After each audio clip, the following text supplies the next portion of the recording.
Well, good morning, Celebrate. And welcome as we continue our series, Sermon on the Mount. Would you open your Bibles, please, to Matthew chapter 6. Matthew chapter 6. Before we jump in, I just want to reiterate what Pastor Noah said. And man, I so encouraged what he advocated is that, man, of these next couple months, it's summer, let's use it as an opportunity as we meet people, engage with people, to find out if they don't have a church home, to have them come and join us. Because we are so excited about what God has planned ahead for us in the future, and especially as we look to the fall and beyond, we're going to have a great time, and we want people to know Jesus. The other thing I want to mention is that next Sunday night, we would love to have you join us next Sunday night at 5 o'clock p.m. for a special service. We had one about a month ago, and some people are at that one, but we're going to open up now to the entire church. As you know, we're in a series and season of transition, and transition of leadership. And Pastor Keith is going to be walking us through once a month over the next months what that transition looks like and what it means to be a people of God as we look to not just the past 25, but the next 25. And so we would encourage you to come and join us next Sunday night, 5 o'clock. We'll have worship. Pastor Keith will be teaching, and then we'll have a time, some food, and just time together afterwards. So look forward to that. How many of you would agree with this thought that the way God thinks is totally different than the way you and I think? How many of you would agree with that? I would certainly agree with that. An atheist was talking with God, and he said, you know, God, I don't believe in you, but if I did, I just have to say this, you're not very smart. I mean, think about this. You have this giant oak tree, and you put this little acorn on it. But then you have a small little vine, and you put a massive pumpkin on that. That doesn't make any sense. If our God ought to switch it around. He sat there kind of gloating himself, and just at that moment, an acorn fell out of the tree and hit him on the head. And he thought, well, thank God that wasn't a pumpkin. In the Sermon on the Mount, Jesus is constantly going to be showing us that the way God thinks and the way we think are totally opposite.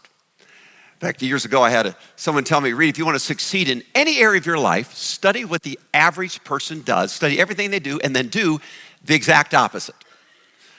Well, that sounds good in motivation, but there's a problem with that because God never asked us or told us to look around and then based on that to measure and gauge what success is. He never did that. See, God is not about success. God's about righteousness, about obedience. In fact, Jesus was never average and never calls us to be average. But Jesus never invited us to anything except walk with him and be with him. And friends, that is not average. And that's not success. That's all about Jesus. If you're new to Celebrate, I want to say welcome. It's so good to have you here. For the almost 5 months now, we've been walking through Matthew chapter 5 in this series. Today, we're going to start Matthew 6. But as we start, we have to jump back for one verse in chapter 5 that kind of gives us the springboard of what we're going to be looking at in the weeks and months ahead. And that comes in Matthew 5, verse 17. Here's what Jesus said. Do not think I have come to abolish the law or the prophets. And he's talking about the Old Testament law, the Ten Commandments and the laws of the prophets. He says, I've not come to abolish that. I've not come to abolish them, but to fulfill them. And then following that verse, he says this multiple times, 6 times he says, you've heard it said, but I tell you. So you've heard it said, don't commit adultery, but I tell you. You've heard it said, do not murder, but I tell you. And what he does, he says, I'm going to tell you what the fulfillment of that looks like. Now as we enter chapter 6, you're going to see the language change because he doesn't say, but I tell you. Instead, he says one word. And here's the word. When. Say that word with me. When.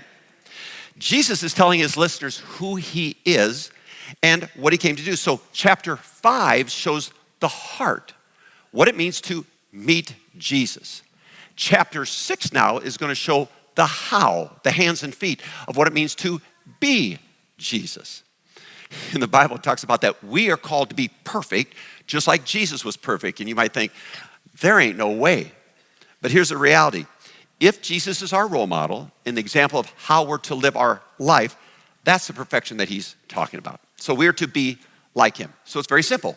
When you meet Jesus, you then now be Jesus. Can we switch it and say this? If we're not being Jesus, then here's the reality.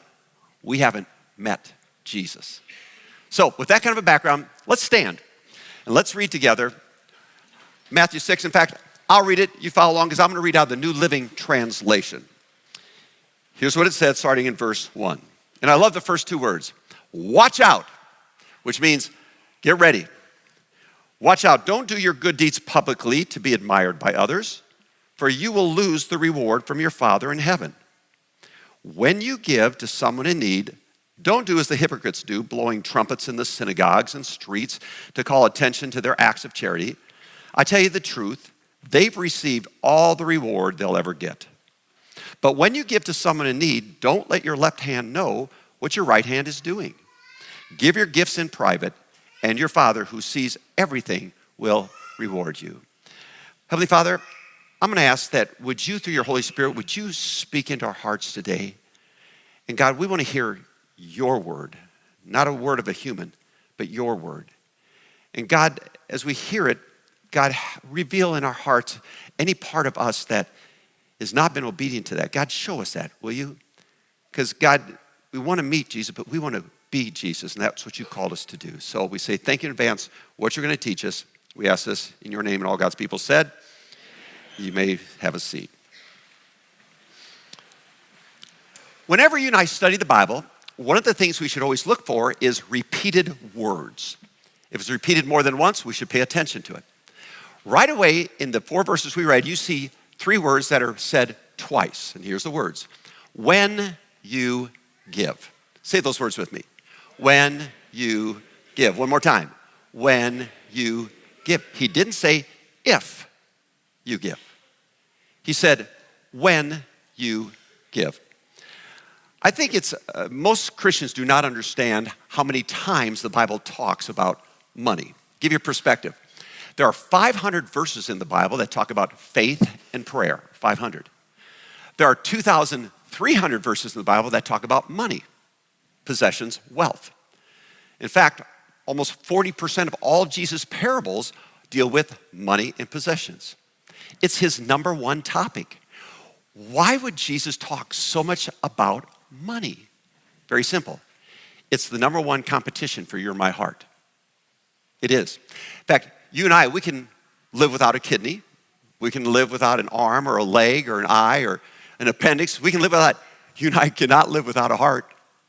And the number one mark of a spiritually healthy heart is giving. It's the number one mark of it. So today we want to look at the heart and the how of what Jesus is talking about in this particular area of giving. Now, repeat this after me if you would. Everything in the Bible is for my benefit. Everything in here is for your and my benefit. So if God talks about marriage, it's for the benefit of your marriage. If he talks about relationships, it's for the benefit of your relationships. If he talks about giving, it's for the benefit of us.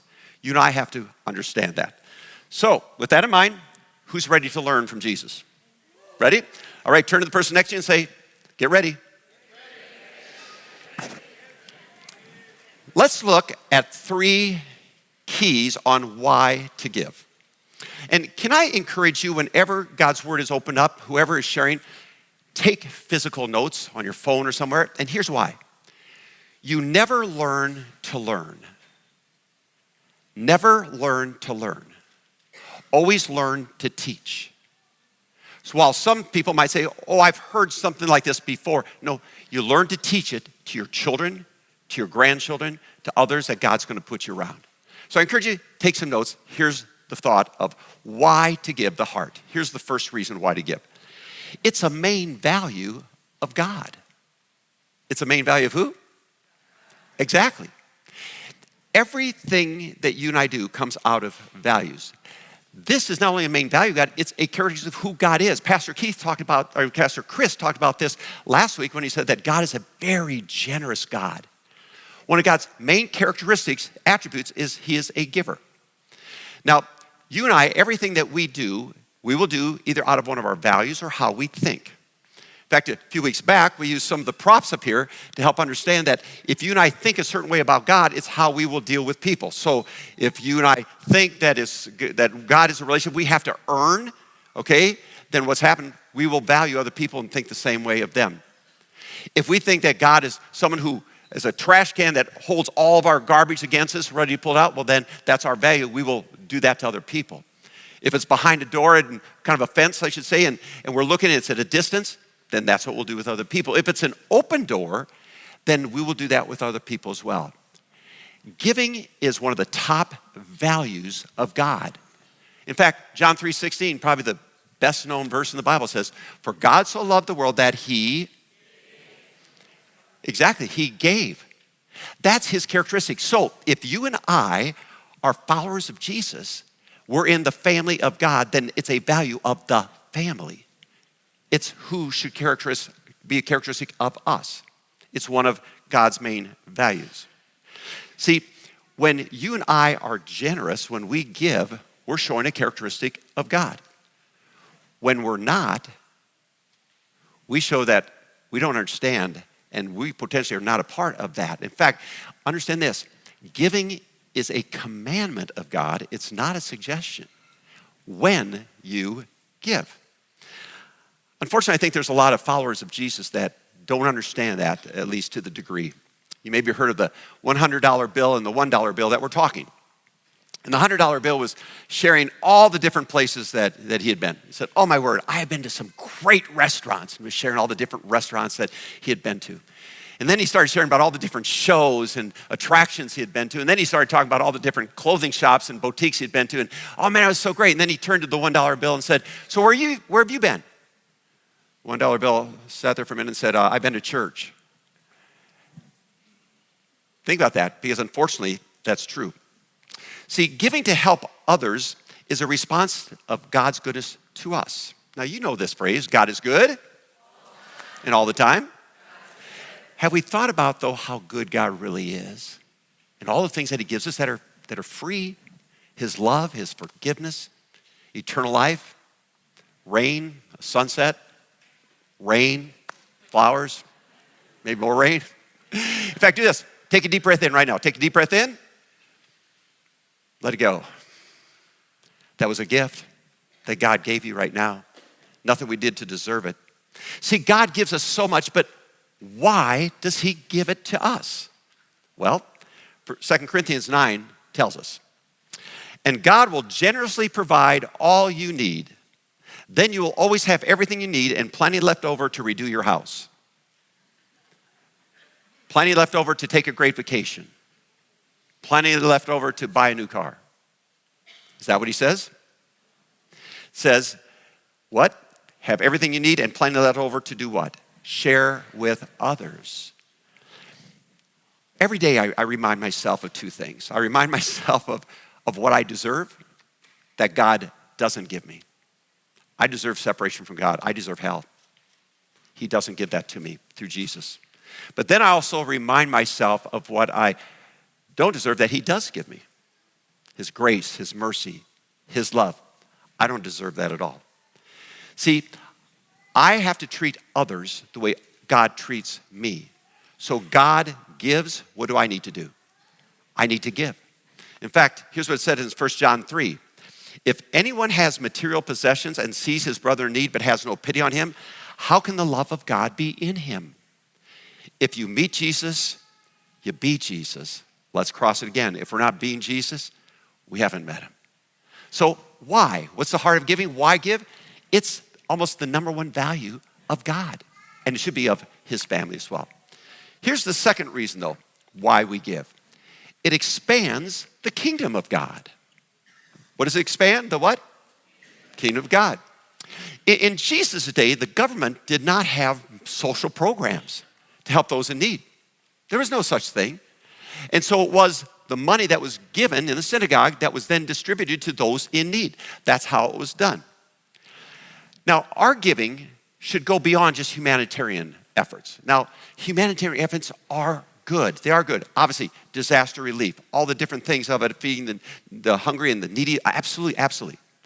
But here's the thought process. It should go beyond that to kingdom things, things that will outlive us. So, for example, if I give to cancer research, and I'm not saying don't give to cancer research. I'm just saying that if I give to cancer research, that person still will die. And if they don't know Jesus, they will go to hell. I'm not saying don't give to youth sports programs. I'm not saying that. I'm just saying this, that youth at some point in time will die, and if they don't know Jesus, they will still go to hell. I'm not saying don't give to social organizations. I'm just saying if those people don't know Jesus, they will be separated from him forever. Our giving should go beyond that to kingdom purposes. Does that make sense? To helping people meet Jesus. That's what it should be about. Everything that we do at Celebrate here is given, everything that was given by the people is used for one of two reasons. Either to help people meet Jesus or be Jesus. One of the two. So, when you give, you're helping people meet Jesus. People that are going to youth camp. That's going to be in another week. Can't wait to see what God's going to do. Either meet Jesus or be Jesus. When you give, people in Celebrate Recovery have the ability to meet Jesus and learn what it means to be Jesus. When you give, people from divorce care, grief care, have the ability to walk through pain and see Jesus, to be Jesus. When you give, people in our kids ministry right now, kids are learning what it means to be Jesus. In fact, let me ask you this way. How many of you would say that you met Jesus for the first time in your life or became real what a relationship with Jesus Christ was when you started coming to Celebrate? Can I see your hand? Hold your hand up. That's it. When you give, that's it. See, when you give, it should be to kingdom purposes in that way. Now, some of that is obviously things here at this church, but when you give, it also is to people that we won't see. We have now 20 church plants or campuses. So when you give, it's to help those cities, those churches also grow and meet people. When you give to Liberia, everything that happens in Liberia is to meet needs, but for the end result that they would meet Jesus. When you give, whether that be through the backpack program, through all the different things at Terry Redland, it's for that purpose. So when you give, why? Why do we give? It's because it's a value of God. It's who God's people are. It's who he is. Number two, though, it expands the kingdom of God. Here's the third reason, though, on the heart, the why to give. It unlocks God's rewards. What does it unlock? God's rewards, absolutely. Now, he says this twice. Again, look at words twice. Look at the first time. It says, don't do your good deeds publicly to be admired by others, for you will lose the reward. That means there is a reward. You will lose the reward from your Father in heaven. Then it says this, give your gifts in private, and your Father who sees everything will reward you. So he talks about it twice. It's a law of nature. Noah referred to it. Sowing and reaping. So when you plant corn, what are you going to harvest? When you plant watermelon, what are you going to harvest? When you plant nothing, what do you harvest? It's a law of reward. Don't miss this. All of God's love is totally unconditional to you. You can't earn it. Don't deserve it. God just gives you all of his love. All of his love is unconditional. But all of God's blessings are conditional. His love is unconditional, but all of his blessings are conditional. You'll see this all the time in Scripture by these words. If you, I will. That's how God says it. If you, I will. One of the key reasons or key places I see this is in Malachi. If you want, just turn back one chapter in your Bible to the book of Malachi. It's the last book in the Old Testament. And we're going to look at chapter 3. I'm going to start in verse 8. Listen to what God is saying to the people. Should people cheat God? Yet you've cheated me. But you ask, what do you mean? When did we ever cheat you, God? When did we cheat you? God says this. You cheated me out of the tithes, that's the first 10%, and offerings due to me. You're under a curse, for your whole nation has been cheating me. Bring all the tithes into the storehouse so there will be enough food for my temple. If you, there it comes, ready? If you do, says the Lord of heavens, I will. Conditional. I will open the windows of heaven for you, and I will pour out a blessing so great you won't have enough room to take it in. Try it. Put me to the test. Can I paraphrase that? God is saying, I double dog dare you. That's what he's saying. He says, I will reward. Now, there's two things about the reward, though, you and I have to understand. First thing is this. The reward will come from God, not the person or place you gave it to. That's key. The reward says, God says, I will reward you. If I give to you, expecting you to give back to me, now I've bound you to me. And if you don't, I'm upset because that's not right. I gave, you should give back. No, God doesn't say that. He says, if you give, I will reward you. The reward comes back from God, not from the people or place. So never expect it to come back from the person or place. That's why you can give, and if they don't give back, it doesn't matter. I gave. God will reward. Here's the second thing, though, about a reward you have to understand. The reward from God will never come back in your timing. Because when do you want the reward? Right now. Nope, won't come back. God's timing is different than yours. I remember the story of the man who was talking with God. He said, God, like, how much is like 1,000 years to you? And God said, that's like a second. He said, well, God, like how much is $1 million to you? God said, well, that's like a penny. The man quiet for a moment. He said, God, could I have a penny? And God said, sure, in a second. God will reward, but maybe not in the way you thought, and maybe not when you'll see it. Maybe the reward will come through your children, or your grandchildren, or your great-grandchildren. Maybe the reward will come in people that are going to be in heaven forever because of that, and you'll meet them there. Is that going to be a great reward? Absolutely. So, the heart of giving. Why is it so big to Jesus that he would talk about it this much? It's the number one value of God himself and should be of his kids. It builds the kingdom, and it unlocks the rewards God has. So now let's shift it to the hands and feet, the how to give. Let's talk about that. What does Jesus teach us? 3 things. Number 1, it should be planned and regular. It should be what? Planned and regular. Absolutely. How many of you have ever woken up, let's say like 5 o'clock in the morning, and felt like getting out of bed, going to the gym, and working out so hard you can't walk for 3 days? How many ever felt that way? Now, if you raise your hand, you are a sick person, and the prayer team is going to pray for you. You don't feel like that, at least not initially when you start. How many of you have ever felt like saying, no, I'm not going to eat ice cream. I'm going to munch on some carrots and do 100 sit-ups. You don't feel like that. How many of you ever felt, you know what, I just feel like giving the first 10% of everything away? No, you don't feel like it, but you do it because it's planned and it's regular. Anybody who is strong in any area of their life, I can tell you why, it's planned and it's regular. If you know a couple that has a strong marriage, they have planned and regular times of being together. That's what they do. If you know someone who's strong spiritually, it's because they have planned and regular times to be with God. I got a text this week from someone that, oh my, is growing so much in their faith, and they shared the fact that this week they had now 430 days in a row of being in God's Word. And it's just changing their life. Planned and regular. If you're strong physically, can I tell you why? It's because you have planned and regular times to work out. That's the way it is. So, what does planned mean? What does that mean? Well, 2 Corinthians says this. Each man should give what he has decided in his heart to give. That's a key. He decided in his heart to give, not reluctantly or under compulsion, for God loves a cheerful giver. Planning doesn't mean that you don't see how you feel. You don't wait until you know what's left over. No, plan says, I already have planned ahead that the first 10%, the tithe, the first 10%, it's already planned. I'm not going to wait till the end to see, do I have enough after my bills are paid?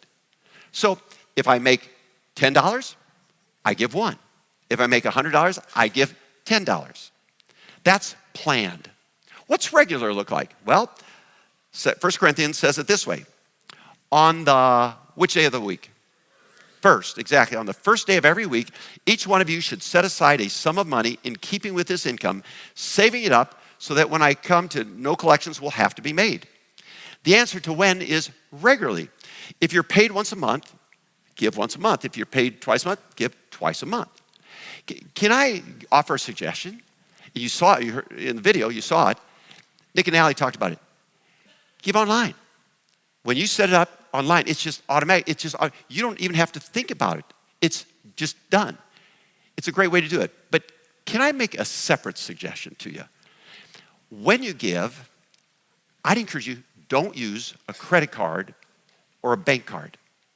Use an ACH draft. Okay, let me tell you why. $43,288. $43,288.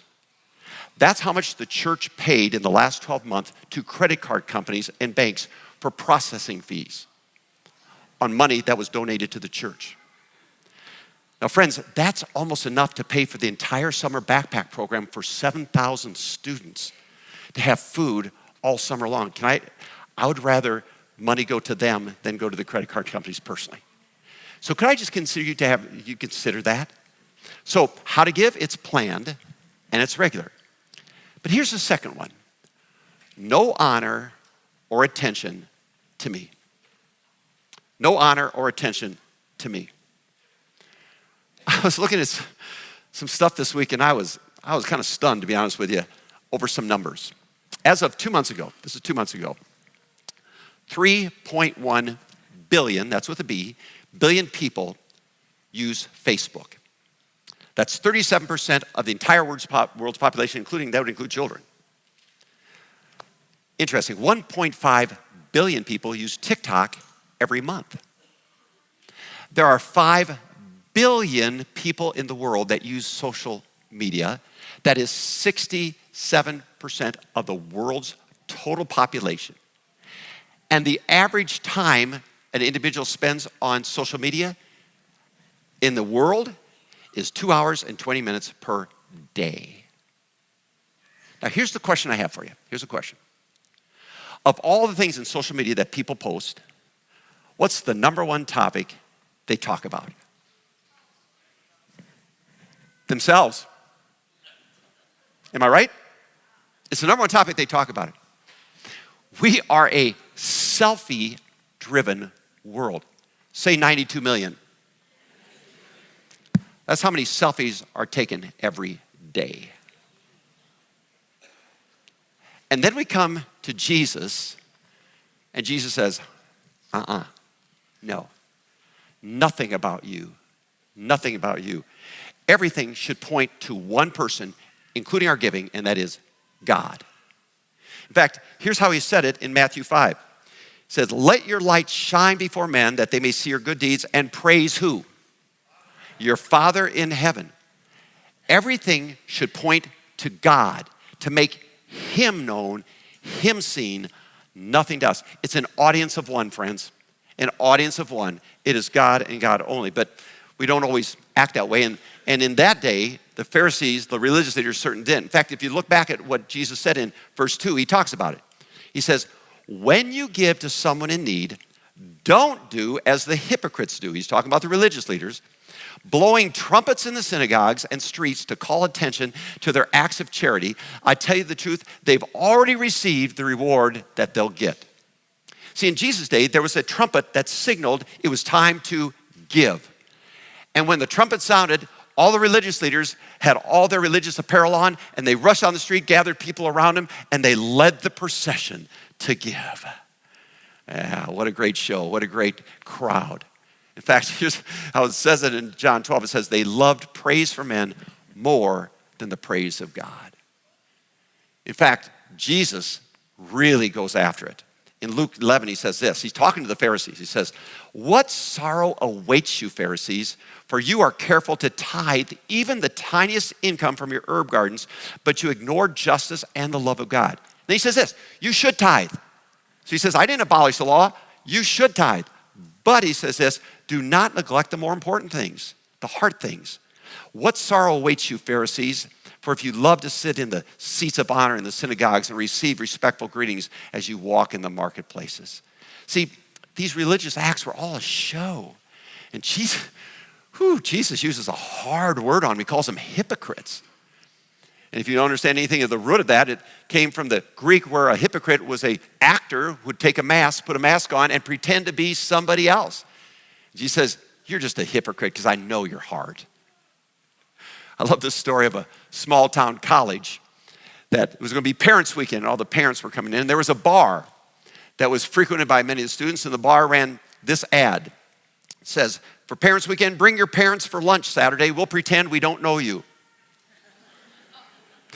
Well, the college chaplain of the college said this. He posted a similar version, a little off-take of it, in the campus bulletin board. It said this, bring your parents to chapel Sunday. We'll pretend we do know you. There's a lot of pretending going on. Boy, there's a real-life example of this in Acts chapter 5, a couple by the name of Ananias and Sapphira. Because what happened is, in the book of Acts, the early church, they met Jesus and they were so overcome what Jesus did, they gave. That was the first response. They gave. Should be the first response.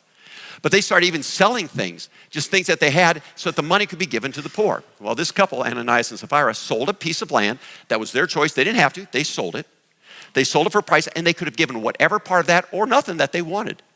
But what they did is they kept part of it, but they told him, we're giving this amount, to show how good they were at giving.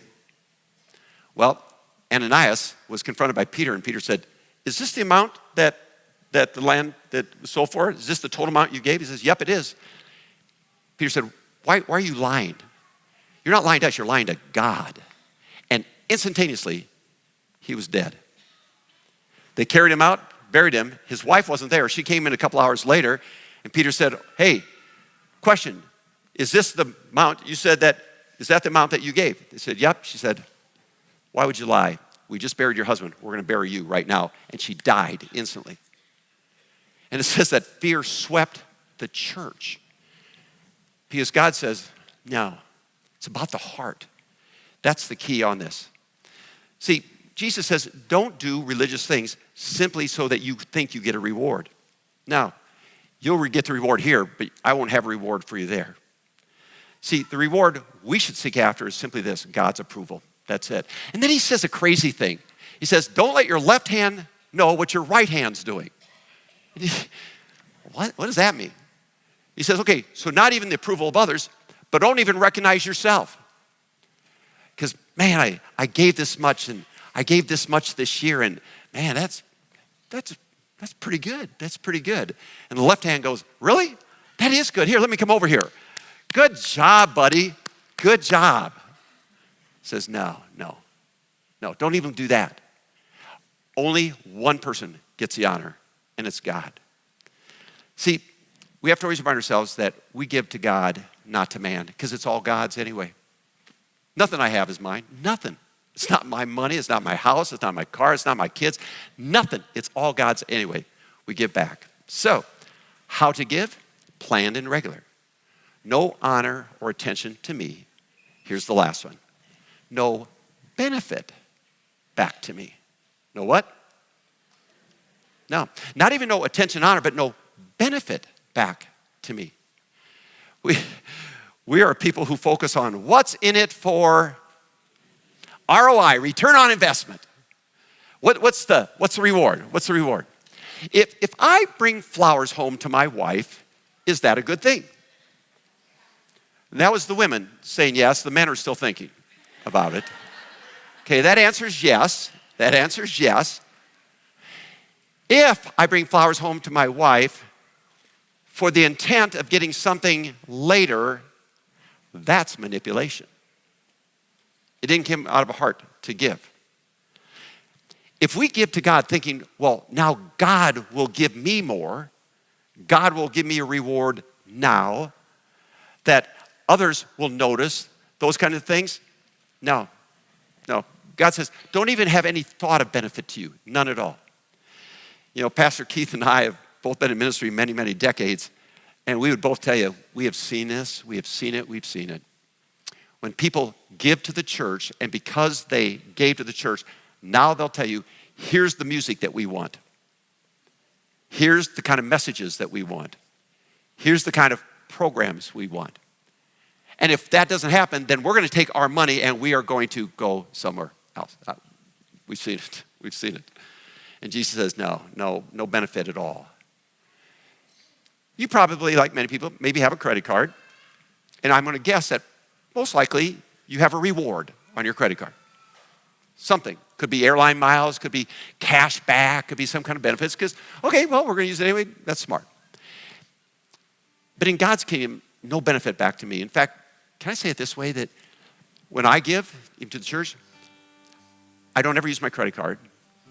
And the reason I'll tell you this is not because I just not only don't want the church to have another fee, I want no benefit back to me at all. I want no miles. I want no cash back. I want nothing, no benefit to me at all.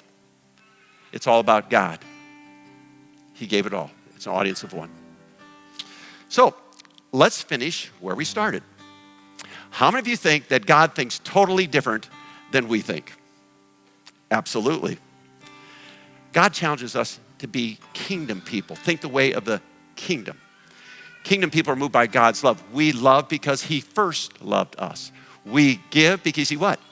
First gave to us. It's his generosity that started it all. So, when you give, why? Why do we give? It's God's number one value.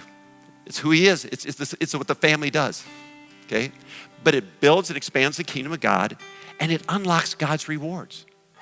How do you give? How do you give? Planned and regular.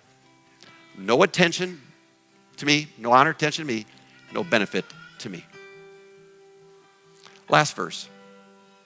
We referred to the early Acts, the church, and that they just gave. It was so much, they were so overwhelmed by God's goodness, they just gave. But then it says this little verse that I love. Acts 4:34, it says this. There were no needy persons among them. Think about that. They gave so much that there was no needy persons. No needy persons at all. What if that was us? What if that was celebrated? What if, because of just the generosity God's been to us, we gave, we just gave, as God's told us. What if that was the case, that there was no needy person among us? That there was no needy person even in our city? What would that mean? What would that look like? To be that kind of a church that we could not only bless here, but bless with many, many more church plants and many more people in Liberia and across the world. What would that look like? It can. I double dog dare you. Father God, thank you for your word. And God, it's a kingdom word. It's not a human word, because in my flesh, it's mine. I worked for this. God, it never was. It was always yours. And because you gave first, we now give. It's a value of who we are, because it's your value. And God, we're reminded this week with the water that all of it can be lost in a moment. All of it. So God, would you forgive me, forgive us when we hold on to everything, thinking that we can somehow even take it with us? We'll take nothing. But God, could we be such a people that give, that in being obedient to your call, that people come to meet you, and God, the reward we see is not here, it's in heaven. When we see thousands and thousands and thousands of people in eternity forever because we're obedient. Oh God, that would be the greatest reward we could ever have. Thank you for your example that you gave first. Help us to obey and be just like you. We love you. We adore you. And all God's people said,